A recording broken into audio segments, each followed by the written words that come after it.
नमस्कार दोस्तों, stock market studies में फिर से एक बार आपको बहुत-बहुत स्वागत है। तो आज यहाँ पे मैं डिस्कशन करूँगा कुछ इंपॉर्टेंट कंपनी के अपडेट के बारे में। तो इस वीडियो में सारी चीज़ों को मैं दिखाऊँगा, जिस तरीके से वो कंपनीज़ के टेक्निकली चार्ट पैटर्न्स बना है और कुछ कंपनीज़ में टेक्निकली चार्ट पैटर्न्स बनने के बाद मतलब एंटी लेवल होने के बाद कहाँ से रिवर्सल किया और क्यों किया। तो इस सारे पॉइंट्स मैं आपके साथ शेयर करूँगा।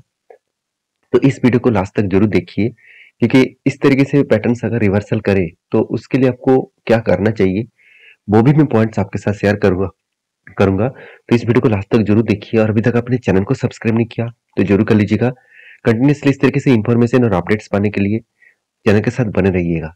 तो चलो देख लेते हैं आज के इस सारे कंपनीज के डिटेल्स के बारे में। सबसे पहले जो कंपनी है उसका नाम है उज्जीवन स्मॉल फाइनेंस बैंक। देखिए, उज्जीवन स्मॉल फाइनेंस बैंक जो बैंक एक टाइम ज्यादा एनपीए के साथ कंपनी के ऊपर भारी भरकम पैसा था, अभी इस एनपीए धीरे धीरे करके कम होता देखने को मिला है। अभी बहुत सारे नए जो मतलब इन्वेस्टर है उनके लिए एनपीए बहुत ज्यादा क्वेश्चन में आते हैं कि एनपीए क्या होते हैं। देखिए, एनपीए का मतलब होता है नॉन परफॉर्मिंग एसेट। देखिए, दो तरीके से चीज आपको देखने को मिलेगा, एक एसेट और दूसरा लाइबिलिटी। तो एक बैंकिंग के लिए एसेट कौन सा है, लाइबिलिटी कौन सा है, वो जानना सबसे ज्यादा जरूरी है। देखिए, लाइबिलिटी वो होते हैं, मान के चलिए बैंकिंग के ऊपर पब्लिक क्या करते हैं, सेविंग अकाउंट में, करंट अकाउंट में और एफडी में पैसे डालते हैं। वही पैसा बैंक क्या करते हैं, कम इंटरेस्ट देकर वो पैसे को मार्केट से उठाते हैं। तो जो पैसा मार्केट से उठाते हैं वही बैंकिंग के लिए क्या बन जाते हैं, लाइबिलिटी, क्योंकि उसके इंटरेस्ट के साथ उसका पैसा वापस करना होता है। तो इसीलिए बैंकिंग के वो बन जाते हैं लाइबिलिटी। और एसेट कौन सा है, देखिए बैंक जो खुद दूसरों को लोन देते हैं और उस लोन से बैंक क्या करते हैं, इंटरेस्ट कमाते हैं। तो इंटरेस्ट के साथ वो पैसा वापस करते हैं, मतलब वापस लेते हैं। तो वही बन जाता है बैंकिंग के लिए एसेट। अभी इस एसेट और लाइबिलिटी तो समझ में आ चुके हैं। अभी लाइबिलिटीज में देखिए, बैंक जो एसेट को मार्केट में मतलब बैंक को जो एसेट मिलना चाहिए था, अगर वो एसेट मार्केट से ना उठा पाए तो बैंक के लिए वो बन जाते हैं एनपीए। तो मतलब जितने सारे लोगों को लोन दिया, वो लोन अगर वापस नहीं आया तो वो जितने पैसे वापस नहीं आया उसी पैसे को कहा जाएगा एनपीए। तो अभी देखना है इस कंपनी का एनपीए कितना हुआ। देखिए, पहले जो एनपीए था वो करीबन 2 से 2.5 से 3% के आसपास एनपीए बनता था। और आज देखिए एनपीए एकदम ना के बराबर हो चुके हैं। 0.4, 0.6, 0.5 इस तरीके से कुछ एनपीए देखने को मिला। सॉरी, 0.4 नहीं, 0.04, 0.05 एंड 0.06। तो इसका मतलब मार्केट से बहुत अच्छी तरीके से पैसा उठा जा रहा है, मतलब वापस वो उठा पा रहा है। ये बैंकिंग के लिए एक बेस्ट पॉइंट है मेरे हिसाब से। तो इसीलिए मैं इस बैंकिंग के ऊपर कुछ बुलिश, बहुत पहले से बुलिश होना स्टार्ट हो चुका हूँ। जब से कंपनी का एनपीए कम होता गया तब से मैं स्टडी कर रहा हूँ। उस टाइम में कंपनी का एक चीज और भी नोटिस करेंगे कि कंपनी का जो क्वार्टरली रिजल्ट है वहां से ही देखिए कंटिन्यूसली सेल्स भी इंक्रीज हुआ। 600 करोड़, उसके बाद 700, 800, 900, 1000 करोड़, 1100 करोड़, 1200 करोड़। इसका मतलब कंटिन्यूसली कंपनी सेल्स भी इंक्रीज की है। ऐसे सिर्फ नहीं कि कंपनी एनपीए को कंट्रोल किया और सब कुछ ठीक हो गया, ऐसे बिल्कुल नहीं।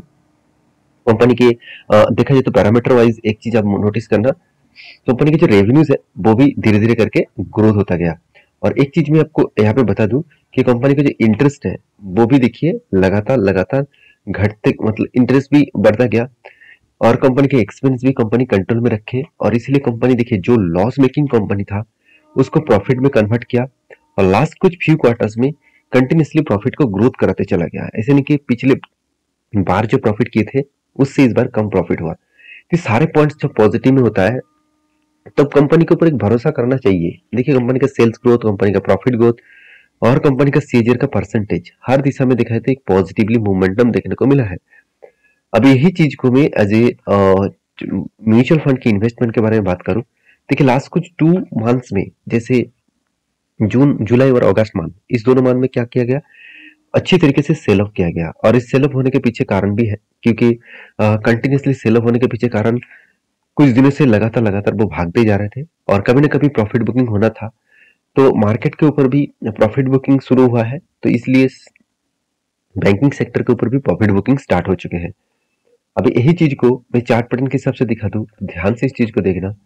तो मैंने एक एंटी आपको मेंशन किया था, वो एंटी क्या था, वो एंटी कुछ कप विथ हैंडल पैटर्न जैसे एंटी था।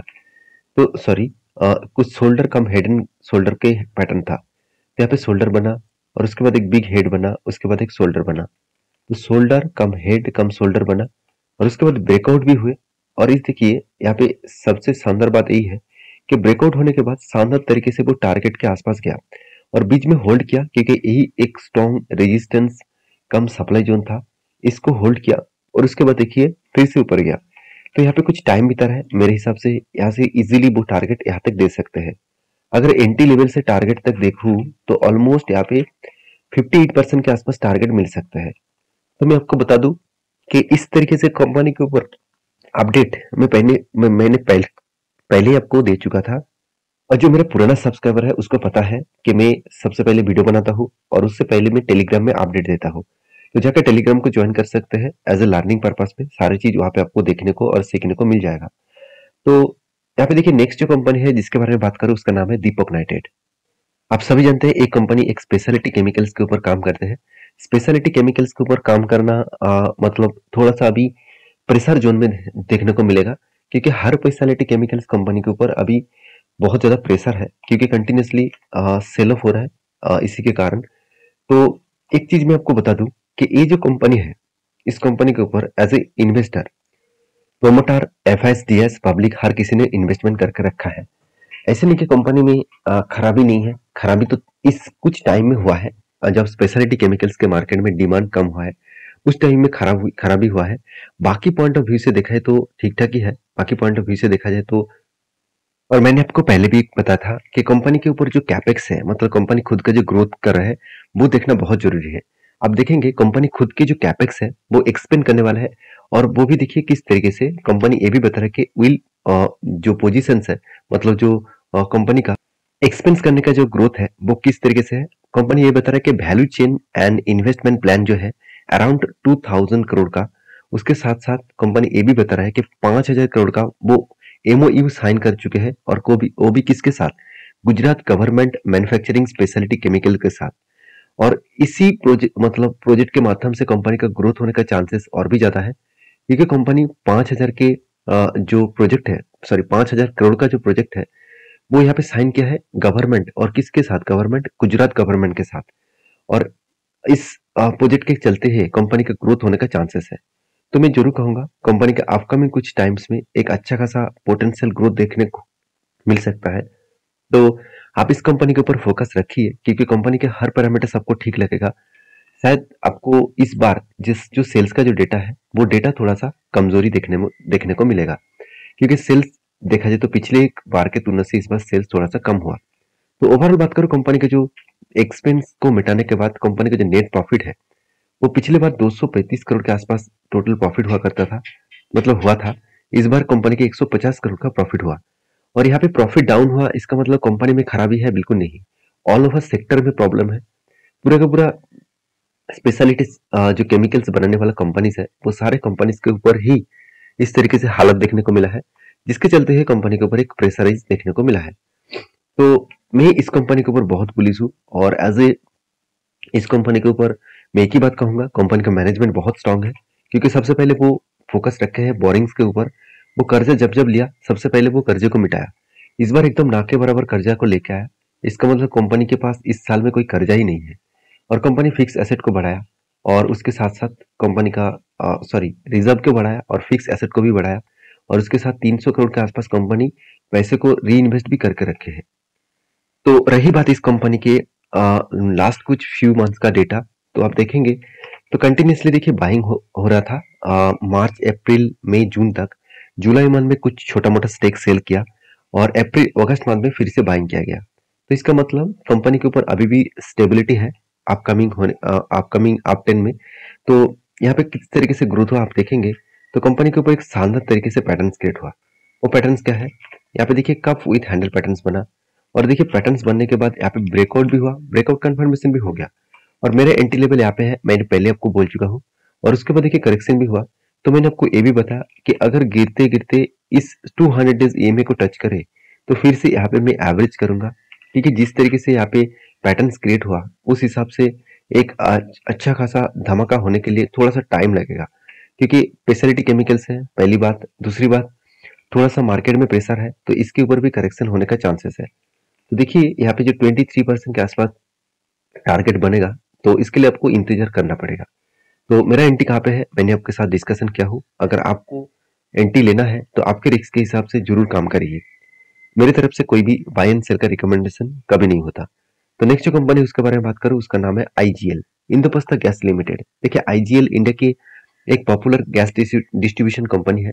अगर इस कंपनी के बारे में डिस्कशन करूं तो कंपनी की ग्रोथ होने का चांसेस बहुत ज़्यादा है, क्योंकि कंपनीज के जो बिजनेस मॉडल्स है वो बहुत स्ट्रांग है, और फ्यूचर में इस प्रोजेक्ट के ऊपर और भी ज़्यादा फोकस रखा जाएगा, क्योंकि गैस के बिना आप मतलब घर में और बाहर में किसी भी जगह पे काम नहीं कर पाएंगे। क्योंकि देखिए कंपनी जो गैस बेचते हैं, आप देखेंगे सिटी गैस डिस्ट्रीब्यूशन, मतलब कंपनी सिटी गैस के हिसाब से काम करते हैं।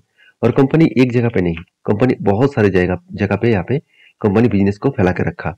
जैसे नोएडा हो गया, ग्रेट नोएडा, गाजियाबाद, हापुड़, गुड़गांव, साथ ही साथ देखा जाए तो मुजफ्फरनगर, और साथ ही साथ इस तरीके से अलग अलग जगह पे फतेहपुर, इस तरीके से अलग अलग जगह पे कंपनी बिजनेस को फैला के रखे हैं। और सबसे बड़ी बात है, इस कंपनी के ऊपर जो हाथ है वो दो प्रोमोटर के हाथ है, वो बहुत स्ट्रांग है।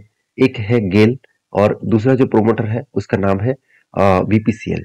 तो बीपीसीएल और गेल इस दोनों ने 50-50% का होल्डिंग उठा के रखे। टोटल जो प्रोमोटर के पास होल्डिंग्स है, मतलब जो कंपनी का ओनर के हिसाब से देखा जाए तो वो कौन है, वो देखा जाए तो यहाँ पे बीपीसीएल और गेल दोनों ही है।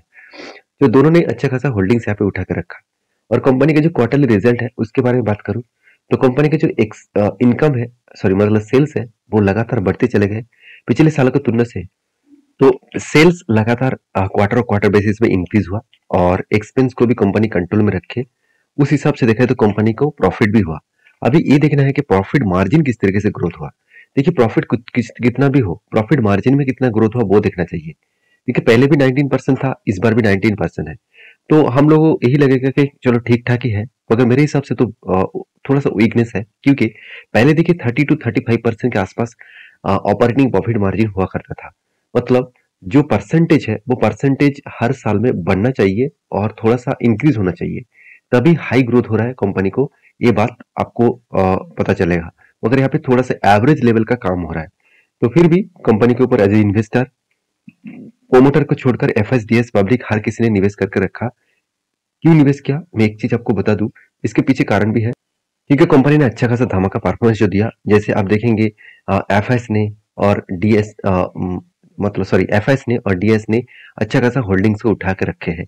और इस होल्डिंग्स को उठाने के पीछे यही मकसद है कि कंपनी के ऊपर देखिए लगातार लगातार डाउन साइड से एक बिग जर्नी देखने को मिला।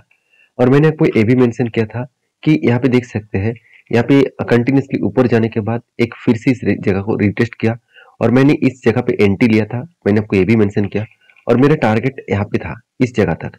तो यहाँ पे टारगेट होने से पहले ही वो क्या हुआ, रिवर्सल हो गया। उसके पीछे कारण क्या है, देखिए एक रेंज बना था। एक रेंज मतलब एक स्ट्रॉन्गली रेजिस्टेंस वो फील कर रहे थे। तो यहाँ पे रेजिस्टेंस बना, यहाँ पे बना, यहाँ पे बना। तो मेरे हिसाब से यहाँ से फिर से वो वापस आ सकते हैं, और फिर से वो ऊपर जाने का कोशिश करेगा। क्योंकि ऊपर साइड में जिस तरीके से रेजिस्टेंस है, उसी तरीके से नीचे साइड में एक स्ट्रॉन्ग सपोर्ट भी है। अभी देखा जाएगा कंपनी क्या करने वाला है। मैं इस लाइन को एक्सटेंड भी कर देता हूँ, तभी आपको एंड पॉइंट मिलेगा, जिस एंड पॉइंट के हिसाब से मुझे लगता है इसके अंदर कुछ टाइम बिताने के बाद, ब्रेकआउट करने के बाद ही यहाँ पे टारगेट बन सकते हैं। तो मेरे प्रेडिक्शन के हिसाब से मैं यहाँ पे काम कर रहा हूँ। आप आपके प्रेडिक्शन के हिसाब से जरूर काम करिए। और वीडियो अगर अच्छा लग रहा है तो प्लीज एक लाइक करिए, दोस्तों के साथ शेयर भी करिए। लास्ट जो कंपनी है उसके बारे में बात करूं, उसका नाम है आईईएल लिमिटेड।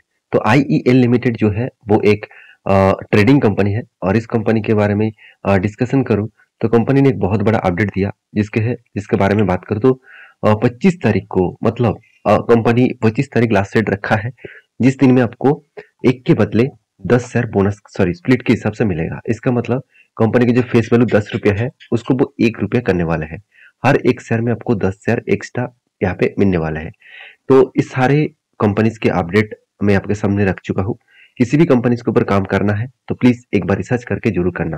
वीडियो अगर अच्छा लगे तो प्लीज लाइक करना, दोस्तों के साथ भी शेयर करना। मिलते हैं नेक्स्ट वीडियो में, तब तक के लिए अच्छे से रहिए, अपने ख्याल रखिए, धन्यवाद।